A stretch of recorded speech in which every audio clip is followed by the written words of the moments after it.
नमस्कार, प्रभात न्यूज मध्ये स्वागत। आज बघतोय आपण माढा विधानसभेचा निकाल। त्या ठिकाणी आज आपण कुर्डवाडी मतदान केंद्रावरती आहे। कुर्डवाडी मतदान केंद्र आहे। पहिल्या 6 फेरीचा निकाल त्या ठिकाणी आपण बघणार आहोत। पहिल्या 6 फेरीमध्ये नेमकं कुणी आघाडी घेतली, कुणी पिछाडी घेतली, 1 ते 6 फेरीचा त्या ठिकाणी निकाल आपल्या हाती आलेला आहे। प्रथमतः या ठिकाणी मोठी लढत ही तिरंगी लढत आहे। त्या ठिकाणी रणजित बबनराव शिंदे असतील, अभिजित आबा पाटील असतील, मिनलताई साठे असतील। त्या ठिकाणी पहिल्या फेरीमध्ये 238 मतांनी हे रणजित बबनराव शिंदे हे आघाडीवर आहेत, तर दुसरी फेरी ही 1100 मतांनी रणजित बबनराव शिंदे हे आघाडीवर आहेत।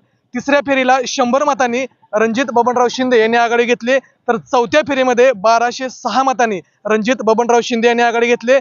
पाचव्या फेरीत तसाच काही निकाल आघाडीवरती आहेत। 705 मतांनी रणजित बबनराव शिंदे यांनी आघाडी घेतली आणि हे असताना 5 फेऱ्यामध्ये रणजित बबनराव शिंदे यांनी आघाडी घेतली आणि 6व्या फेरीत मात्र अभिजित आबा पाटील यांनी त्या ठिकाणी आघाडी घेतली। 1000 मतांचं लीड 6व्या फेरीत आले। पुढील जे अपडेट आहे आपण लवकरच आपल्या चॅनलद्वारे तुमच्यापर्यंत पोहोचवणार आहोत। 1 ते 5 फेरीमध्ये त्या ठिकाणी रणजित बबनराव शिंदे यांना आघाडी राहिली, तर 6व्या फेरीच्या अखेर 1000 मतांनी त्या ठिकाणी अभिजित आबा पाटील यांनी लढे घेतले। मिनलताई साठे यांची आकडेवारी सुद्धा आम्ही लवकरच तुमच्यापर्यंत पोहोचूया। तुर्तास तरी धन्यवाद।